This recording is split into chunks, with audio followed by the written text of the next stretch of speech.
A war doesn't always start with an invasion. Sometimes it starts with a floating barrier, a few Coast Guard ships, fishermen prevented from entering a lagoon, then an official statement explaining that all this is just a normal measure of sovereignty. That's exactly what's happening today around Scarborough Shoal. On the map, it's almost nothing. An atoll, a few rocks, a lagoon, about 120 nautical miles from the Philippine island of Luzon. But in strategic reality, Scarborough has become one of the most sensitive points in East Asia. Since 2012, China has maintained an almost permanent Coast Guard presence there, and recent satellite images now show ships and a floating barrier used to tighten control over the entrance to the lagoon. What is at stake here goes far beyond a few Filipino boats being pushed back by Chinese ships. The central issue is much deeper. Is China really seeking war? Or is it rather trying to win without open warfare? Because Beijing doesn't need to fire the first missile to change the regional balance. It just needs to gradually alter the facts on the ground, test the opponent's reactions, create a new habit, and then wait for that habit to become a fait accompli. Welcome to Terra Bellum. What we're analyzing today is sub-threshold strategy, alliance, resources, gradual pressure, calculated risk. It's also the logic of our sponsor for today. Supremacy World War III is a free online military strategy game in PvP, where you lead a real country in a modern war. You face up to 99 players in real time in matches that last several weeks. You have to manage the economy, advance your research, build your tanks, planes, and submarines, form alliances, or declare war. The map is not won by force alone, but by planning. Season 20 Underworld Protocol adds a real gray zone mechanic. A scenario with 64 commanders at normal or 4 times speed with coalitions, limited to 5 players and the Shadow Exchange. Each day through the diplomacy screen, you will receive 3 random offers from the black market. They disappear afterwards. Possible advantage? Political risk. If you get caught, all your cities lose. 3 morale points, the incident makes the news, and instability may follow. Available on PC and mobile, scan the QR code or click the link in the description. New players get a starter pack with the Elite Railgun, worth $40 valid for 30 days back to Scarborough. What you need to understand first is that Scarborough Shoal is not just a simple territorial dispute. It's a strategic choke point, a potential foothold, a symbol of sovereignty, and above all, a laboratory of coercion. The reef is claimed by China, the Philippines, and Taiwan. But since the 2012 standoff between Manila and Beijing, China has exercised effective control there, not by building a military base like on Mischief Reef, but by maintaining a constant maritime presence. It's less spectacular. It's also much harder to counter. Why, you may ask?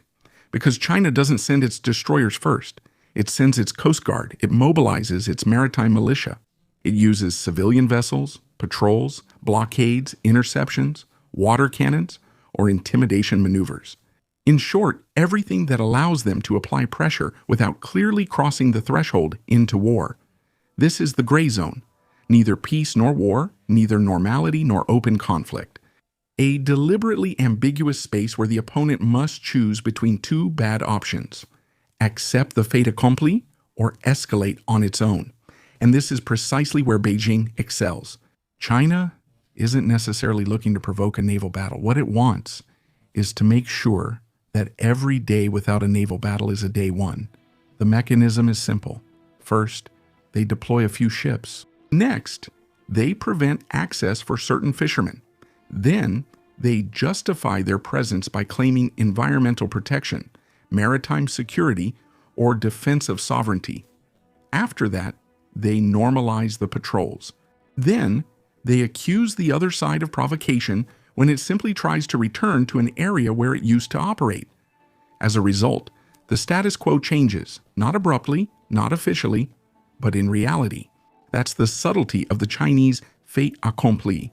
It's not based on a spectacular conquest, but on an accumulation of small, irreversible actions. No single action on its own justifies war, but all the actions combined change the map.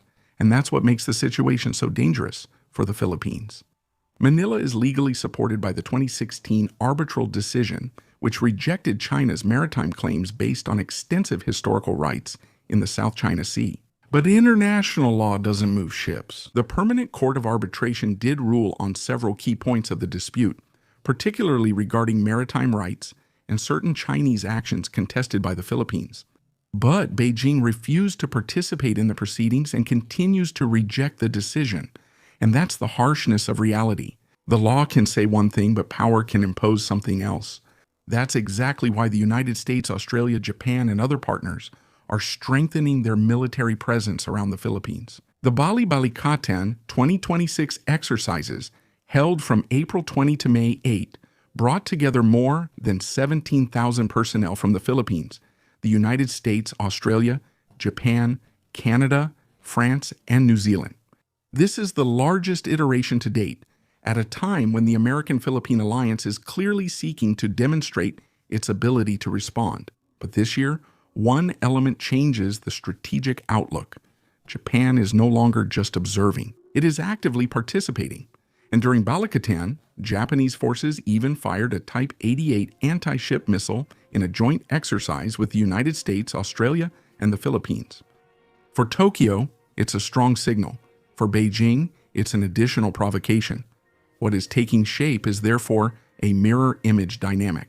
On one side, China is advancing through gradual pressure, coast guards, barriers, patrols, planes, permanent presence.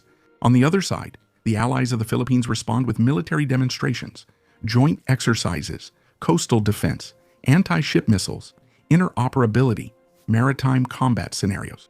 No one is declaring war, but everyone is preparing for it. China, for its part, organized naval and air combat readiness patrols around Scarborough during the Bali Balikatan exercises. Beijing presents its operations as measures intended to defend its sovereignty and respond to external provocations. Again, the wording is important. China is not saying we are escalating. It is saying we are responding. And this is where we need to move beyond an overly simplistic view. China is not just behaving like an aggressive power. It is acting as a patient revisionist power. It doesn't necessarily want to start a war it couldn't control. It wants to expand its room for maneuver, reduce that of others, and gradually impose the idea that its presence is natural. Total war would be risky. A controlled crisis is useful, and a permanent state of tension is even more useful. Why? Because this tension wears down the opponent. It strains the Philippine Coast Guard, fishermen, and Manila's diplomacy. It forces Washington to regularly reaffirm its guarantees, and it pushes Tokyo and Canberra to expose themselves even more. And above all, it forces the entire region to live with a constant question: how far will China go? And this is where Scarborough becomes more than just a reef. It becomes a test of credibility. For the Philippines, it's a test of sovereignty. If Manila can't guarantee its fishermen access to an area so close to Luzon, then sovereignty becomes more of a slogan than a reality. For the United States, it's a test of alliance. The Washington-Manila Mutual Defense Treaty is old, but its credibility is now being tested. If China can gradually pressure an American ally without provoking a significant response, then other regional partners will be watching the situation closely. For Japan, this is a strategic test. Tokyo understands that the South China Sea and the East China Sea are not two separate issues. If Beijing normalizes pressure on the Philippines, why wouldn't it further normalize pressure around Singapore? And for Australia, this is a test of regional order. Canberra knows that the security of its maritime routes depends on an Indo-Pacific balance where no single power can lock down the main shipping lanes. So what's at stake here isn't just Scarborough. It's the rules of the game. The South China Sea is one of the most strategic maritime areas in the world. It contains vital trade routes, fishery resources, potential hydrocarbon reserves, and above all, an essential military function, enabling or preventing the projection of power. For Beijing, controlling this area isn't just about defending a national narrative. It's about pushing American forces far from the Chinese coastline. It's about complicating enemy naval movements.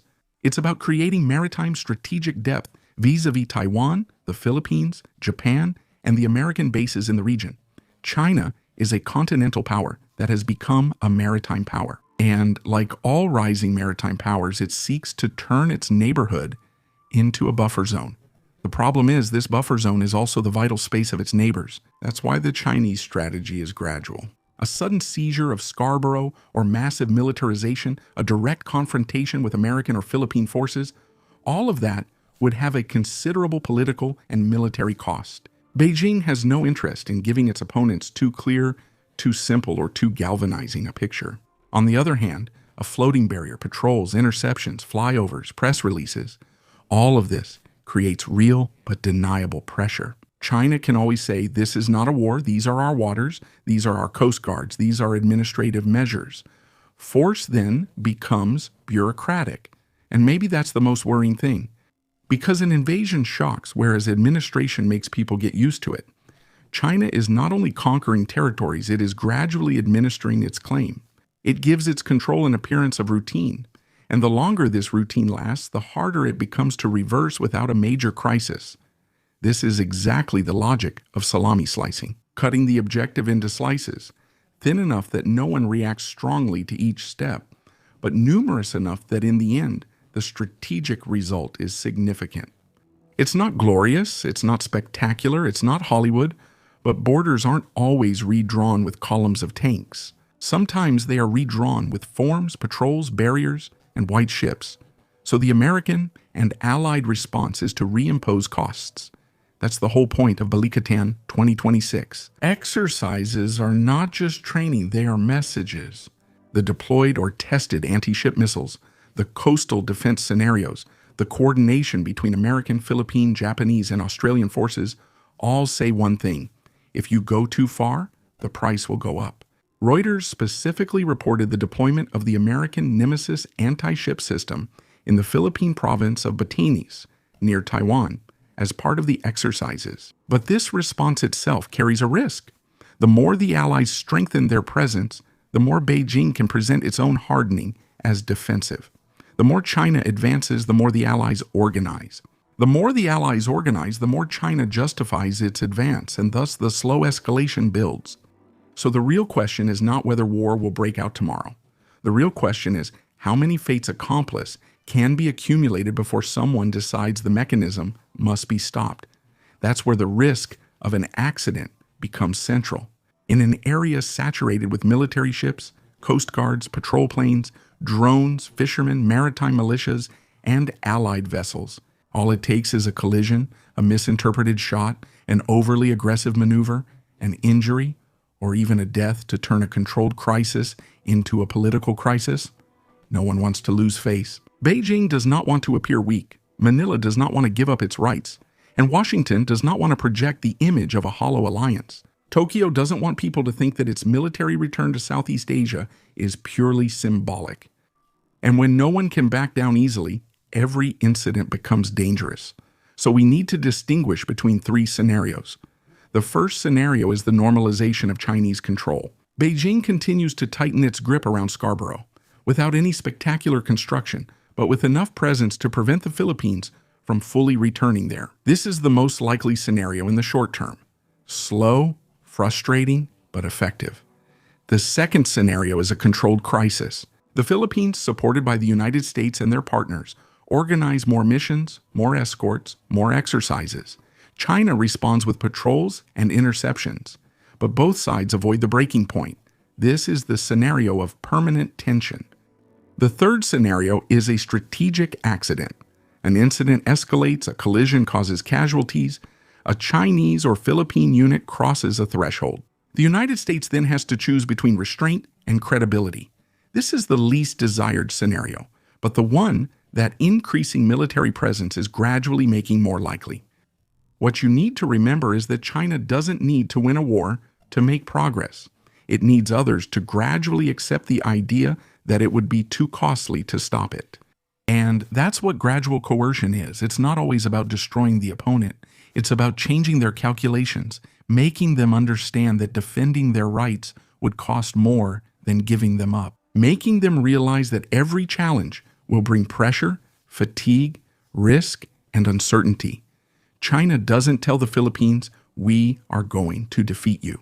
It tells them, come back tomorrow and it will be even more complicated than today. So Scarborough Shoal is not an anomaly. It's revealing. It reveals a China that advances without open war, but not without strategic violence. It reveals that the United States is forced to turn its alliances into operational arrangements and not just diplomatic guarantees anymore. It reveals a Japan that is gradually moving away from the restraint imposed after the war. It finally reveals an East Asia where peace is no longer the absence of conflict, but the ongoing management of a confrontation below the threshold. The question is no longer so much whether Beijing wants war. The question is whether Beijing can get what it wants without war. And for now, around Scarborough, the answer is worrying. It is yes. Methodically, cautiously, but with a consistency that is anything but peaceful.